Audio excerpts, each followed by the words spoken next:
Welcome to the Agile Career Podcast, where we will take you on the journey from employed for life to employable for life. We'll give you the tips, insights, and strategies to help you build the transferable skills that you'll need. So let's get started. Please welcome your host, Günther Richter. Hello everyone, and welcome to the next episode of the Agile Career Podcast. In this episode, we're going to be focusing on the importance of knowing yourself. Now, I spoke about this in episode 2, I think, where I said this was an important way to kind of understand where your situation was or taking stock of your current situation. So this episode is going to talk a lot about that. I'm joined by Jessica Pybus, and she's going to talk about how she used this skill to make some tough decisions in her career and then also to grow her career, not only from a career growth perspective, but also understanding her strengths and weaknesses and how she used her knowledge of her strengths and weaknesses to grow her skills and to grow those transferable skills. So without any further ado, let's jump into the interview. Welcome to the show, Jess. I'm really pleased that you're joining me today. Thank you for having me. It's an absolute pleasure to be here. And I'm glad we finally got the technology working. So, Yes. It's all going to be good, fingers crossed. So, yeah, I mean, I guess just before we crack on, a bit of disclosure from myself. Jess and I used to work together a number of years ago.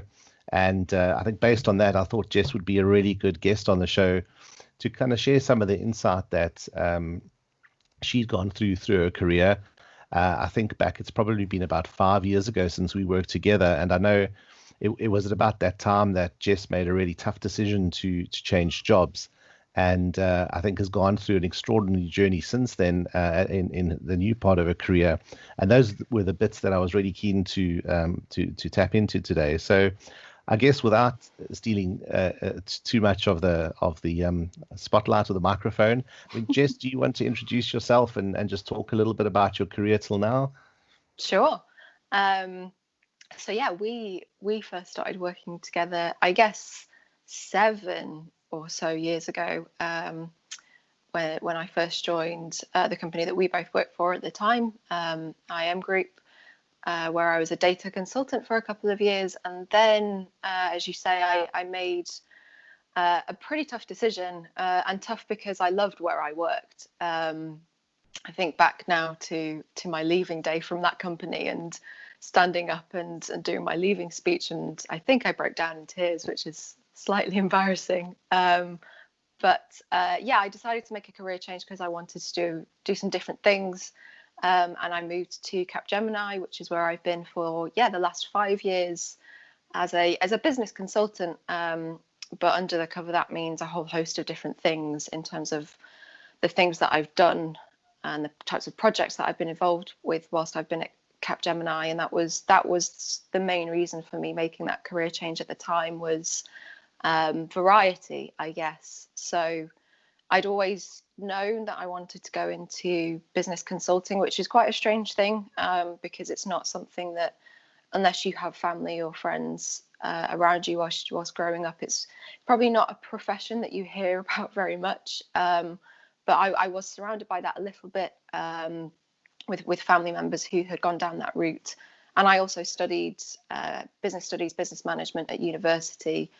And whilst I was there, I did a whole variety of different aspects of business studies, and that's what I wanted to get back into, and why I moved to Capgemini was to have that variety back in terms of doing different things, in terms of helping businesses, and also that being technology related as well. So yes, I've been at Capgemini for the past 5 years, and have progressed in that time from a consultant through to now senior manager.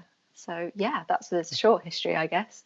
Yeah, no, and I think, looking at a distance, it's been a really great progression. But I guess before we touch on that, I want to sort of go back a little bit and talk about perhaps university. And as you say, or even before university, you said you'd always aspired to be a business consultant or work in the business consulting space, which you said is perhaps an odd one, being that it might not be that well known. But I guess what's interesting as well is that you had that desire, because thinking back to high school, and I guess certainly myself and many others, you don't necessarily know what you want to do. You might have an interesting technology or business, but you don't really have an idea. I mean, Yeah. how did that factor into your thinking, especially moving into, tertiary education, deciding what you were going to study, or how did that shape your thinking? Oh gosh, yeah. I was definitely that person at school who didn't know precisely what they wanted to do, but definitely knew what I didn't want to do, and it was process of elimination. I always found it very difficult at school to decide what courses to take and what modules to take at GCSE, A level, so on and so forth, because I wanted to do everything. Um, but business studies was always one of those things that I think it just played to the different parts of my brain in terms of being quite analytical and creative, but also logical. So I was used to enjoy the exercises in business studies where you were given a case study about a company and had to figure out what you would do to maybe help this company. And through anyone who's studied business studies, you'll be aware that there's lots of theories out there, there's lots of models, frameworks that you can apply. But there's also an element of freedom in that and being creative. And so I think those two parts of my brain, the logical side, the theory, the academic in me, but also the creative side, because I also studied art at school as well. And so I think it potentially was a good match of the different skills that came naturally to me and that I enjoyed and gave me the chance to employ that. And so moving from secondary school to university was quite a straightforward decision for me, because as I said, I knew I wanted to do business studies and everything that entailed. And I think university was then a good wake-up call for me, really, in terms of the things that came more naturally to me. I'd always been quite hardworking and studious throughout school, and would push to get high grades in everything, which then made it quite difficult to choose what to do, because I didn't necessarily know or have an understanding of where my natural strengths lay, until I went to university and had the shocking realization that finance and hedge funding and economics were definitely not my strong points. But the more human side and process side of business consulting definitely were. And that really helped. And then it was in my final year of university when I stumbled across doing a few, I think they called them e-business modules at the time, the sort of early days of where I think universities now have a lot of blended courses that bring together computer science and business studies.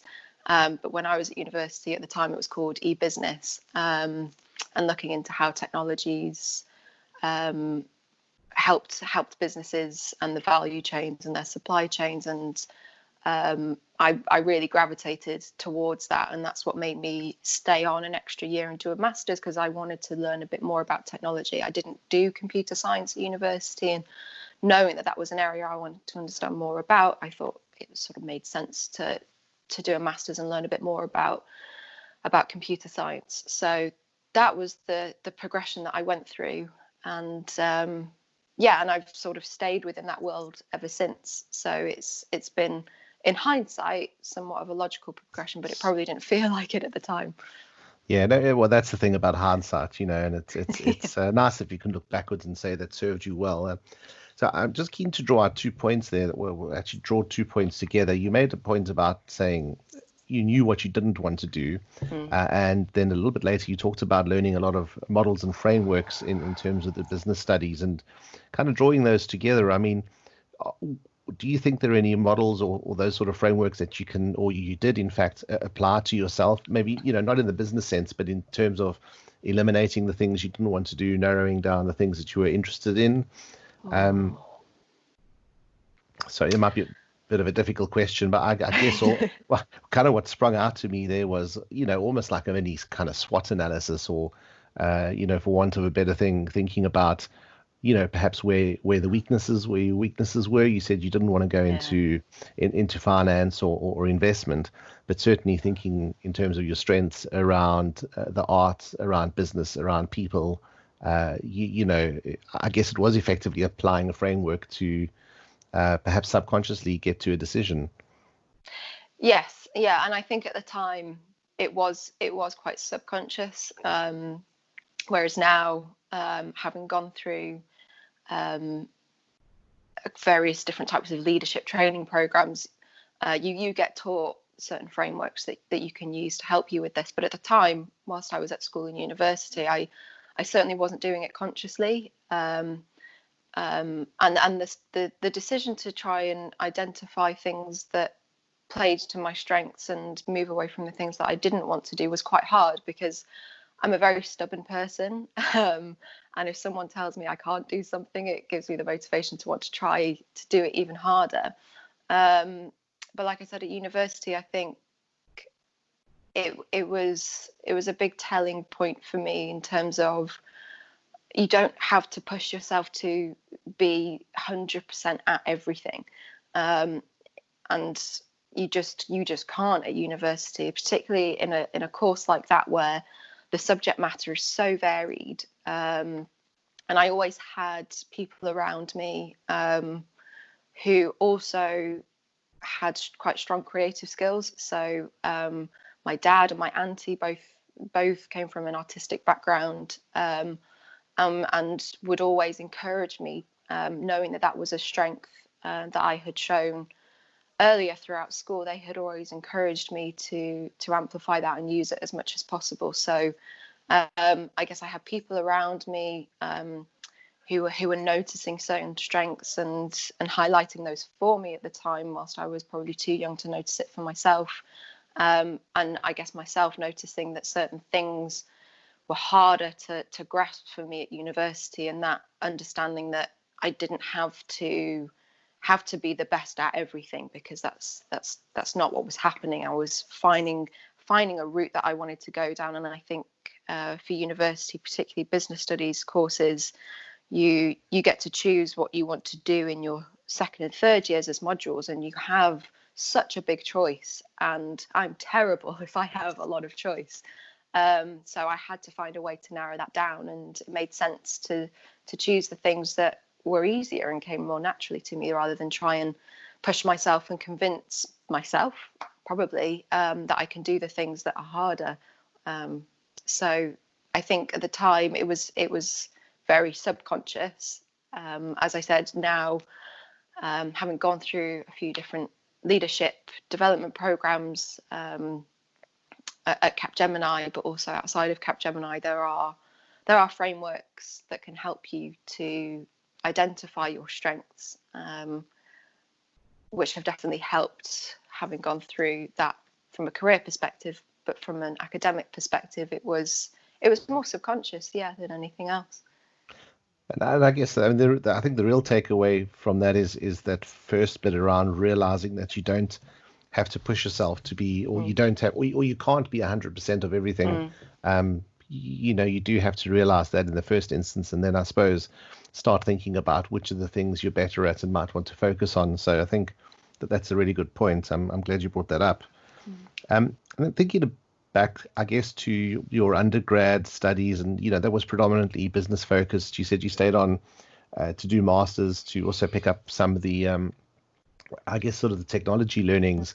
How did you find moving into the space at your first full-time job at IM Group? I know our bit was focused predominantly on business, but it was a very technical environment. How did you find that transition? Terrifying. I remember very, very clearly my first few weeks at IM Group, and yeah, I was surrounded by fantastic people, which is a compliment to you and others, who Thank you. Who were good mentors to me in those first few weeks. But I remember in particular one of our colleagues, Dan, giving me a challenge, just to start to get my technical skills grounded, I guess. And it was terrifying. I'd never done anything like that before, and I guess something that I look upon in hindsight is the fact that I gave it a go. I got my head down and I tried, but I also have always been mindful of asking for help and asking questions if I don't understand. I always think that that's far, far better than sort of suffering in silence. And so it took me a while at IM Group to get my grounding in terms of how much technical knowledge I thought I should have versus what I thought others might expect me to have. And I'm finding that balance. And as you say, we were in a team that was business analysis focused. But in order for me to be able to sustain technology conversations with our clients, but also work alongside more technical members of the team, I had to develop a certain level of understanding.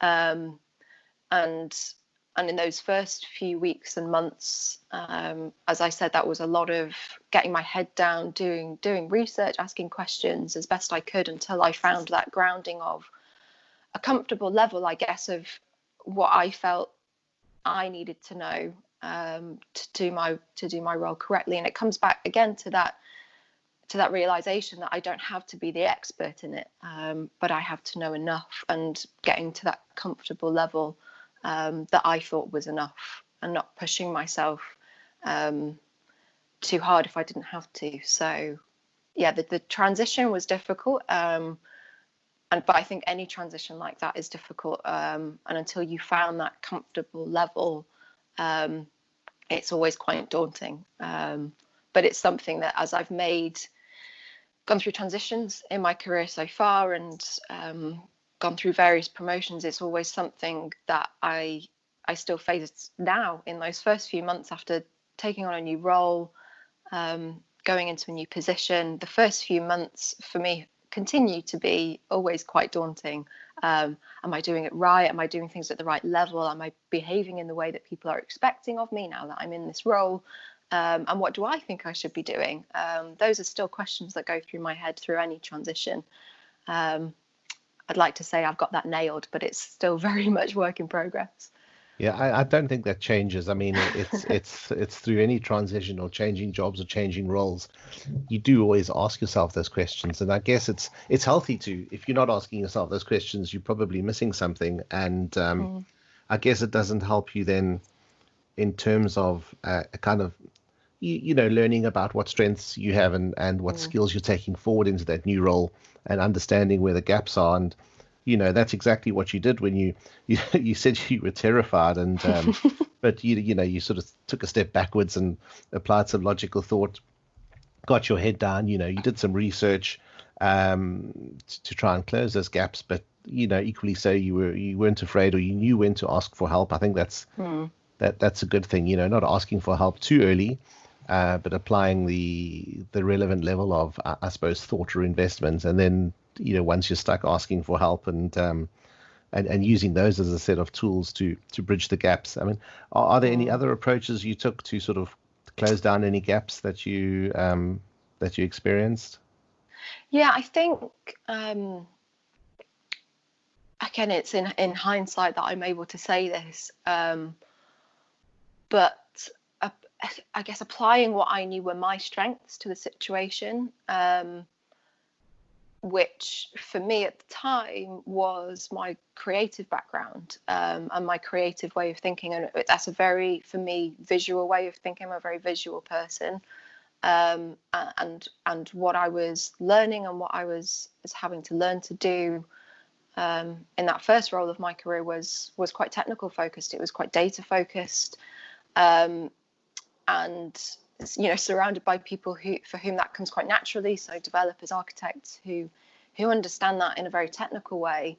I guess I was trying to find a way that it made sense to me, but in doing so, I was able to also find a way that I could explain it to clients that we're working for in a way that they could understand as well. So something that I started doing then and that I continue to do now is I guess decomposing quite technical concepts into simple diagrams, simple visuals that make sense to me, but also make sense to me in a way that I can explain it to the client and whoever we might be working with. And so at the time, again, I think that was subconscious. It was just my way of trying to fathom through the concepts and the technical aspects of the role that I was having to learn about, and formulating that in my own mind in a way that I could understand and putting that on paper. But I soon realized that if I find it easier to digest in this way, then someone else might do as well.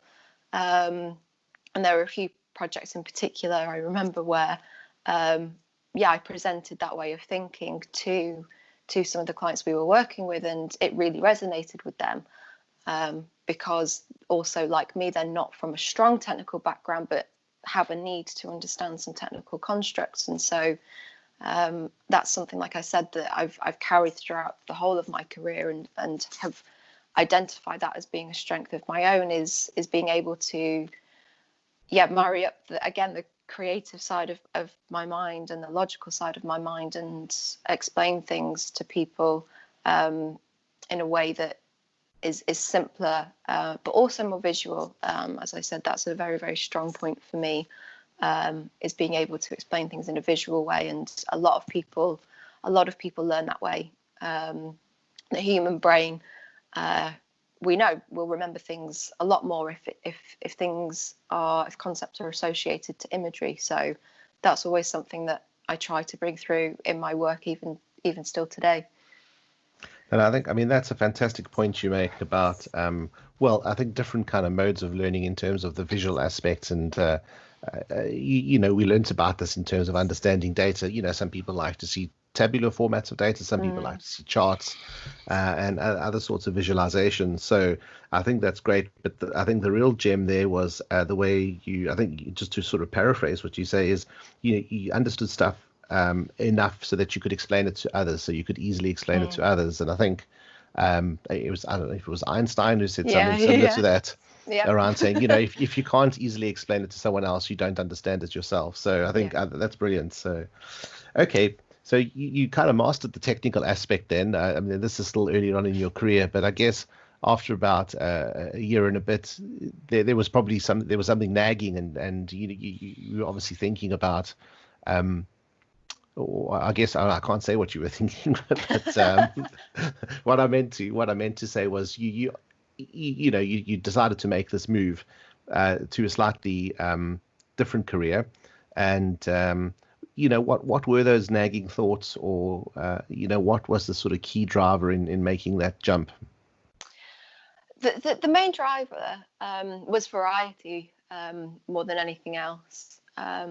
As I said, when I was at university studying business studies, which is such a broad course to do, with, like I said, hundreds of modules, and you could go down a variety of different routes. You could go down the accountancy route, the finance route, the economic route, marketing, organization design. There's so many different routes you can take. Business studies is a very broad area, and so there were lots of things that I learned at university that I guess throughout the first 2 years of my career, I didn't feel I'd had the chance to play those out in practice, and that was because I guess the IM Group as a company, our specialism was data, and that, I guess, that's a difference between working for a company that's focused on a specialism versus one that's focused on range and broader concepts. And so I wanted to try my hand at maybe picking up some of those things that I had learned and enjoyed studying at university, to see if there was a way that I could practice that out in the field as a consultant. And I knew Capgemini because they were quite closely affiliated to my university. Anyway, we had a number of Capgemini consultants come and do guest lectures whilst I was at university. We also had the same from Deloitte and IBM and a few different speakers as well.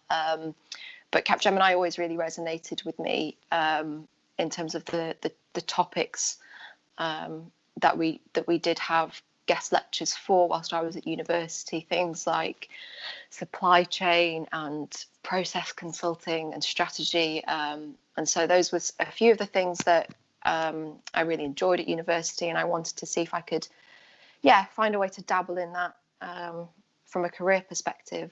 And so that was the main driver behind me moving. And so, as I said, it was a difficult choice to make because I very much enjoyed where I was working and I enjoyed what I was learning, but just felt a need that I wanted, before embedding myself too soon to a particular path, I wanted to try out a few different things first. Okay, and so you made the jump, and I guess starting at Capgemini, what surprised you most? Oh gosh, what surprised me most? That is an excellent question. I think, in hindsight, again, the thing that has surprised me most is the level of freedom that we have, particularly in the team that I sit in within Capgemini. The freedom that we have to test the boundaries, stretch the boundaries, and try out new ideas.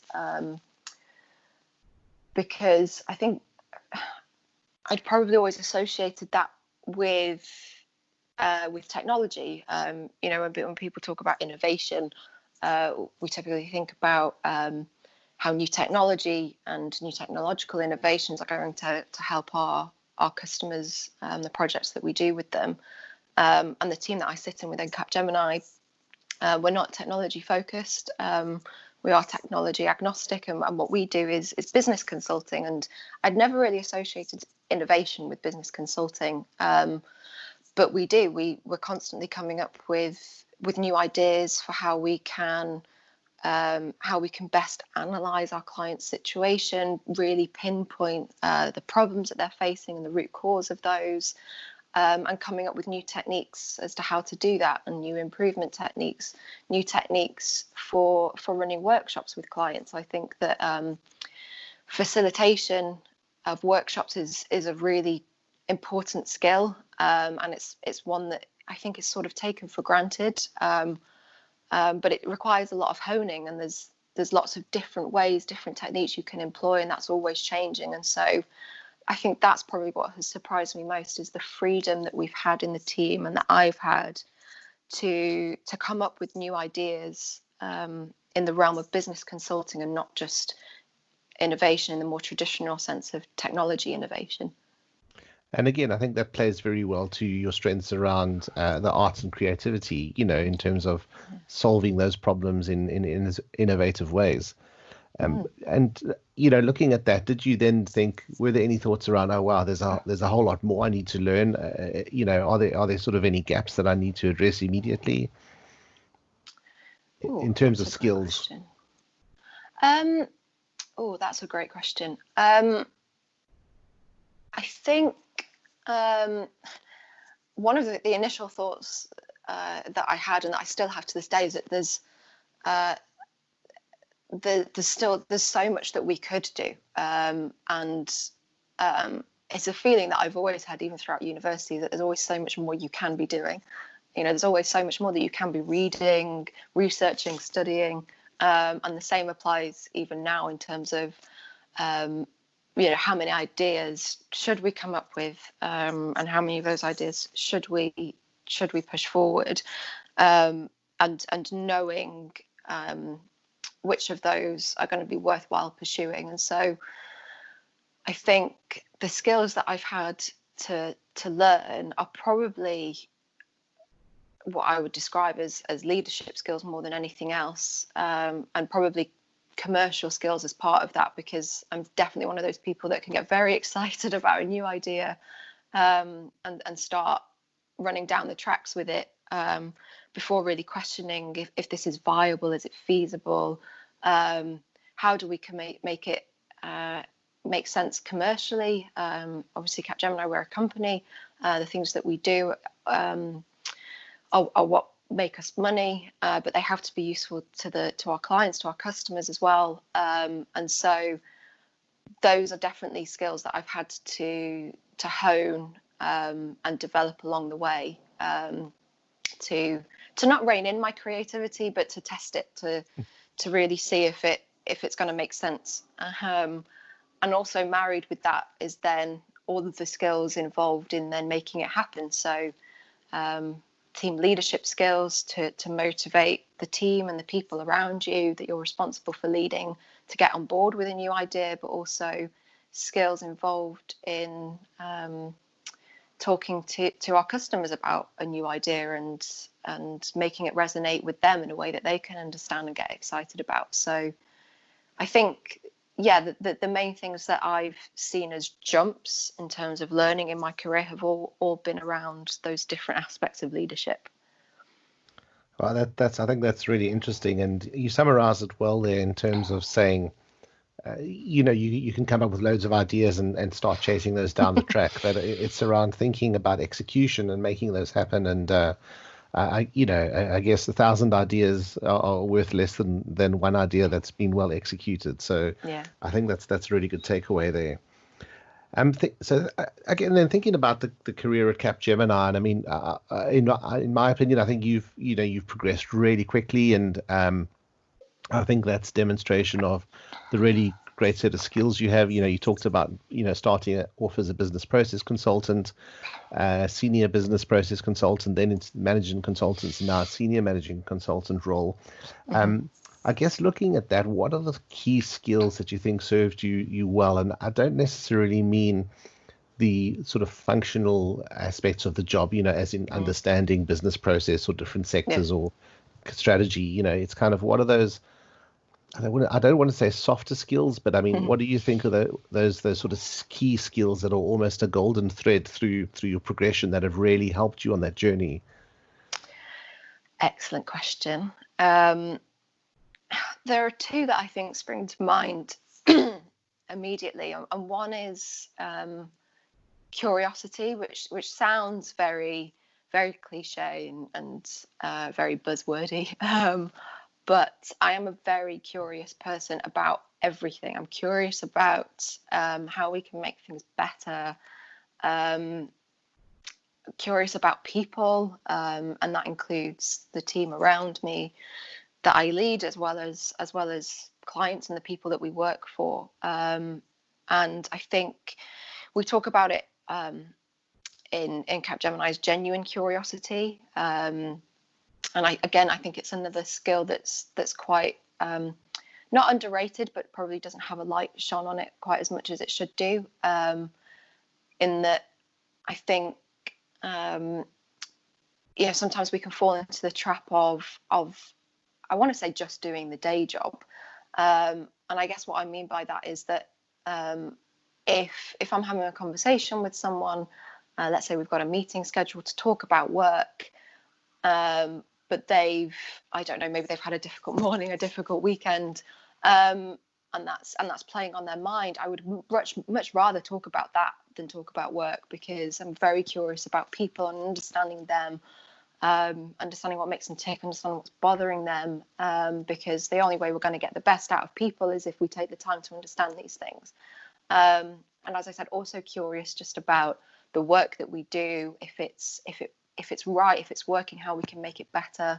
So simple things like if someone asks me a question, someone comes to me and says, Jess, I don't really understand this topic area very well.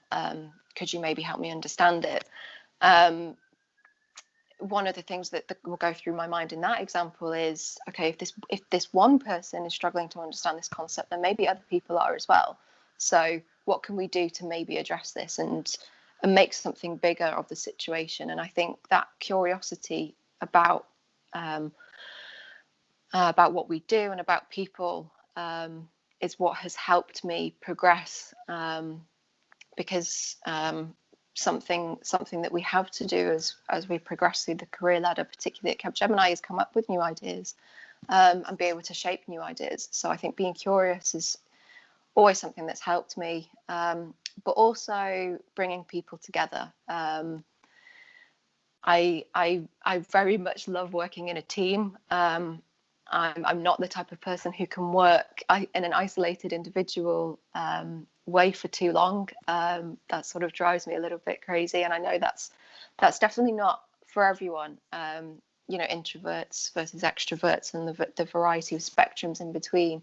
Everyone has their own mode of working that will work better for them, but I'm definitely the type of person that thrives off working in a team and bringing people together. And that has, particularly from a Capgemini point of view, that holds a lot more value, because if you can bring a team of people around an idea, the ripple effects from that are much bigger than had you executed the idea by yourself.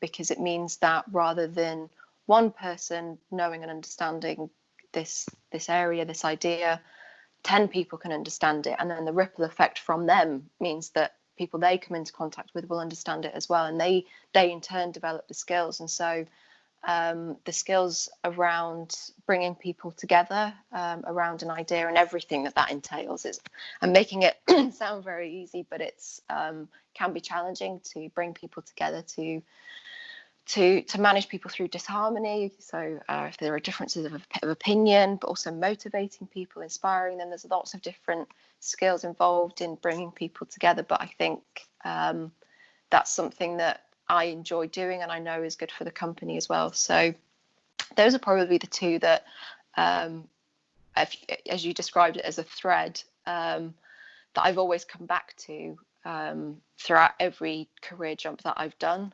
as being one of my strengths and one of the things that I'm proud of doing.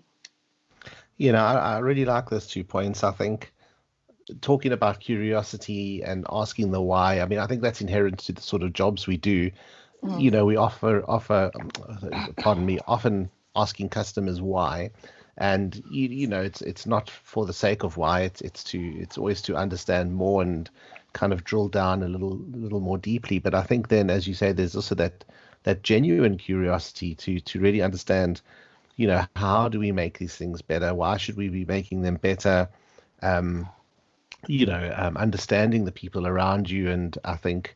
And I've spoken about this on a previous show, is developing that empathy and understanding really where people are coming from. And as you say, if you've had a hard day or a tough weekend, or there's challenges outside the workplace, you know, those so easily come with you into the workplace, and they do affect you whether you want to acknowledge it or not. So I think that's a really good skill there. And then that flows on really well to bringing people together and thinking about, I guess, leading people to change, because no one likes change. You know, even if we change managers inherently as humans, we don't like change. You know, I'm often chastised for chasing people out of my corner of the couch in the living room. I'm often called Sheldon. You know, Yeah. so as much as I'm open to change, you know, that's just one of the things. But you know, I think we don't like change. So I think those are really good takeaways, and I think. You know, again, those are skills that you take with you for life, regardless of what you do. You know, if you were to start doing some humanitarian work tomorrow, these skills would slot straight in there and, you know, get you up and running quickly. So I think those are really great takeaways. So I mean, what's next for you then? Oh, that's a great question. I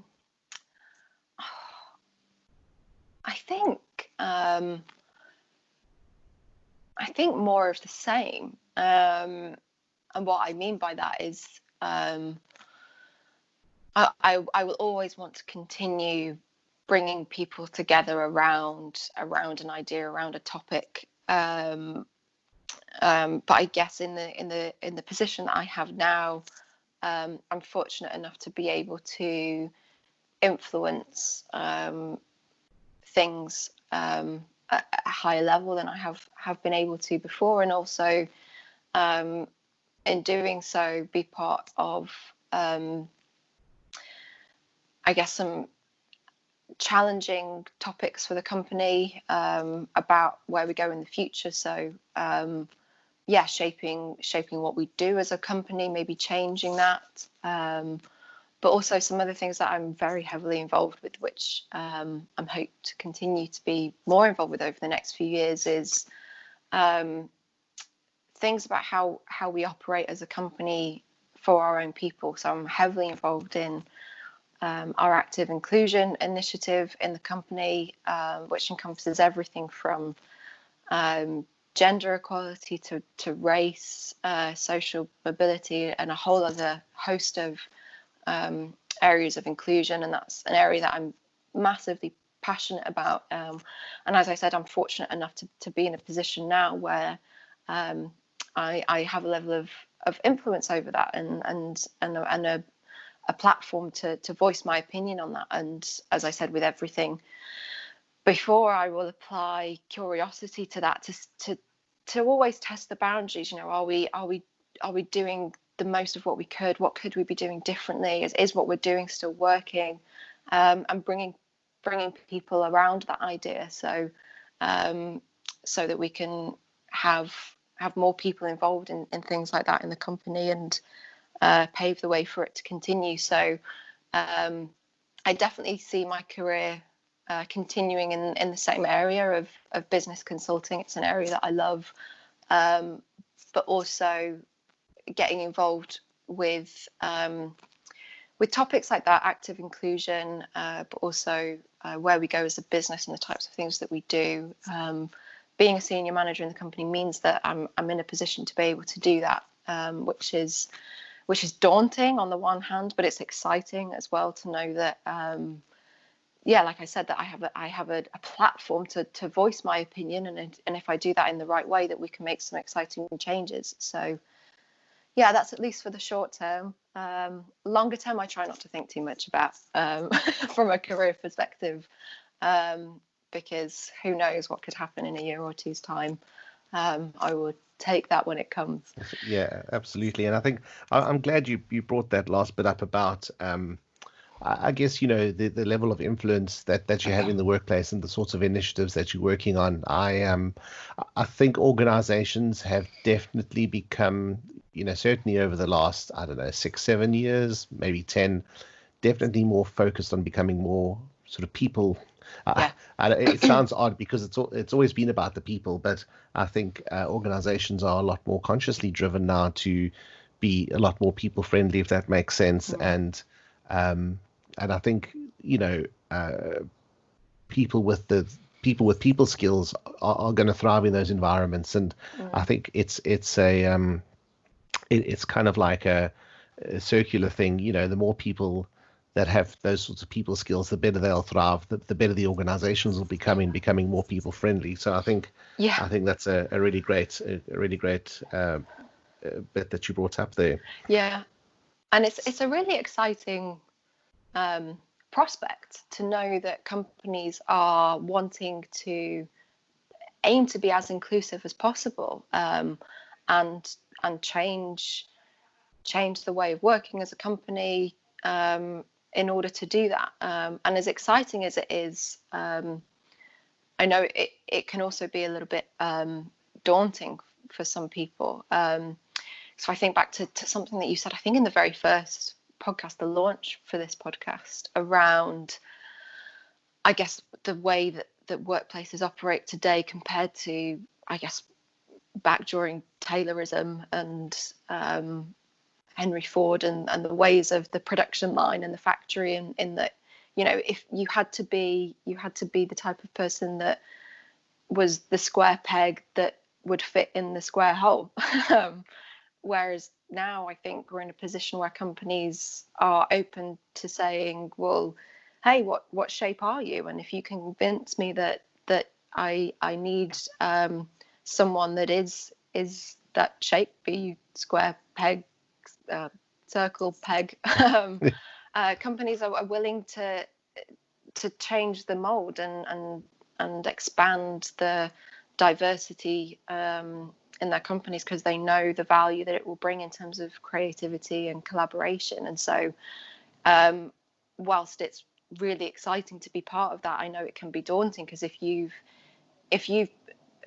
been part of a company or in an industry where that's not been the case up until now, where it's been very much square peg, square hole, pitching yourself to a company in that way of, hey, this is what I do, these are my strengths, and this is what I have to offer, and why I think you need me, that's completely different to the way that interviews were done 20-30 years ago, which was very much we have a need for a square peg. Are you a square peg? So yeah, it's exciting on the one hand, but I think it's also going to mean that we need different skills to be able to bring that to the fore and to really bring out the best in people as well. Yeah, absolutely. And I mean, I definitely think it's a change for the better, but it is a change, and again, it's using those skills we've spoken about to kind of bring those people along on the journey and say, we're moving to this new world, and we want to help you make the change. And so it's a good point. And I think, you don't even have to go far back as the Ford Model T production line. I think, think any of the big consultancies back in the 90s, it was absolutely that world then. So I'm glad we're moving on. All right, brilliant. Well, I think just before, I see the time's running away. Just before we end, I've got a few short questions to cover off. So I guess if you had one piece of advice for your 18-year-old self, what would it be? Oh gosh. I'm gonna go for two. I know you asked me for one, but I'm gonna go for two. That's fine. You said you always push the boundaries. Yeah, I do. So the first is, and I give this to anyone who's starting out in their career, is to always ask questions. And I like to think that I did do that as my 18-year-old self, but probably not as much as I now know I should have done. And for so many reasons. First of all, it shows that you have a thought process, and I don't think we allow room enough for that sometimes, particularly for graduates who are joining the company straight out of university. It can be daunting to do that, to put your head above the parapet and ask questions and sort of say, oh, I don't quite understand that. But actually, they've come out of university, potentially studied a topic area that didn't exist 10 or so years ago, and so we want their questions, we want their opinions, because they're going to lend a completely different perspective to the situation. And as we always say, it's easy to say no question is a stupid question, but it's something that I always try to encourage in other people at the start of their career, because it shows, as I said, that they are engaged in the topic and that they're thinking about it and that they have an opinion, but also that opinion, that one nugget and that perspective on the situation might be just what's needed to break through a particular challenge. So that's one thing. The other thing, which is a little bit more difficult and easy to say with hindsight, is around taking some time to know and understand your strengths. Like I said, I found it quite hard to do that at the age of 18, because I was quite focused on trying to achieve the highest level in everything that I did. So some things that probably were more natural weaknesses for me, or things that I found harder, were being masked because I was still trying to do my best at it and get good grades, and that made it, as I said, quite hard for me at the time to figure out what I wanted to do. And it was only at university where I started to really understand what were my natural strengths and therefore the things that I enjoyed. And so it's very easy to say now, but if there's a way that you can use some techniques that are out there to understand your strengths, to help you make those decisions, I think that's really important at 18, because making a decision about going to university in the first place, given the costs associated with it these days, is a huge decision to make. And that's not to say that you can't take a career swerve later in life, but taking some time to understand what it is that you enjoy truly and what your strengths are truly to help you make that decision, I think, is again something that we probably don't encourage people at that age to do quite enough. Books that I like to read, it ends with practical frameworks and tools and techniques that you can use to better understand yourself, really. And one of the techniques in there, and I'm sure there are other books that cover this topic as well, and other techniques, but there was one in particular that's, I think, quite famous in this field, which is the personal values card sort exercise, which I think was coined by another organizational psychologist. And essentially it lists a lot of adjectives in terms of values that you can select as values that resonate with you. But the trick is that you can only choose 3 out of a list of, I think, 49 or 50. And they're all quite positive words. So it'll be things like, I don't know, helpfulness, conscientiousness, collaboration. And so you might be tempted to choose them all. But the idea is that you can't. You have to choose the 3 that most resonate with you. And I think for me at the time, that was a really powerful exercise in starting to understand myself better and standing strong to that understanding of myself. In that, again, you don't have to tick all of these boxes. There are some that will come more naturally to you. And also something else that she mentions in that book that I think is also really powerful is how we interpret our own strengths and weaknesses. And I think when we do that traditionally,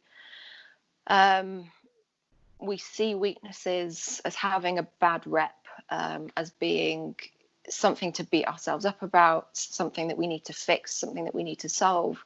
And what I really like about her framework is that she sort of reframes it to say that actually that's just part of who we are, and actually that there might be a time and a place for that weakness, and there's a time and a place for your strengths as well. So in other words, there are instances where your strengths actually might be a weakness, and where your weakness could actually be a strength, and to see them potentially on more of a spectrum and more of a scale than these finite things which suggest that there's something right about you or something wrong about you. And I, again, think that was really useful for me as part of, understanding myself and knowing my strengths in order to be able to employ my strengths and weaknesses in the right way, but also be conscious of then others as well.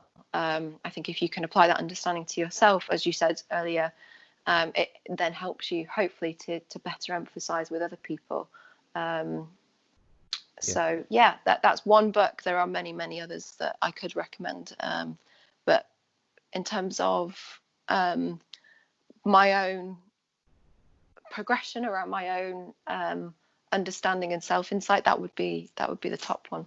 Okay, brilliant. What I'll do is I'll share the details in the show notes as well, so people can just find the book more easily. And then I guess finally, where can people get in touch with you or find out more about you if they'd like to have a chat? Sure. So LinkedIn is probably the best place to go. I am on Twitter as well, but I'm not an avid tweeter. Exactly. And so probably LinkedIn would be the best place. All right, brilliant. I'll share your LinkedIn profile on the speak notes as well. So Jess, that's been brilliant. So I really want to say thank you. It's been a really great chat, and I've gotten so many takeaways from that. I've got a whole 2 pages of notes here. So that's certainly going to help me digest the show when I listen to it again a couple of times and write up the show notes. So I just want to say thank you. It's been really great, and thank you for your time. Thank you. As I said, it's been an absolute pleasure. I'd just like to say another huge thank you to Jess for appearing on this episode of the Agile Career Podcast. That was a really fantastic chat. I, as always, enjoyed it. And before ending the show, I wanted to play back some of the key points and notes that I'd made, because I think there were some really important ones that came out. So the first one for me was when Jess was talking about her choice around subjects at university, saying there was a lot to choose from and there were a lot of things that interested her. She said she wasn't sure what she wanted to do, but she definitely knew what she didn't want to do. And I think this is really important. It helps you focus down and kind of niche down on some of those topics. And as she said, while you might not know what you want to do, this is going to steer you in the right direction. She also talked about pushing herself hard at university, but also coming to the realization that you didn't have to achieve 100% of everything. It was about being realistic, again, in terms of where your strengths are, but also where you focus your efforts, and being able to be good at the things you are naturally good at, and I guess learning enough about the other things where you do see gaps. And to that point, she talked about being able to understand things to a degree that you could explain them to others. And this was more relevant in her working career, where she talked about explaining difficult concepts to clients and building enough knowledge to be able to then explain those topics in an easy to understand way. Some of the other key points she drew out in terms of those transferable skills we asked about. The first one was curiosity, and this was a natural curiosity, something that she used to be able to make things better, to help her understand the people around her better, be they colleagues or be they clients, friends and family, that sort of thing.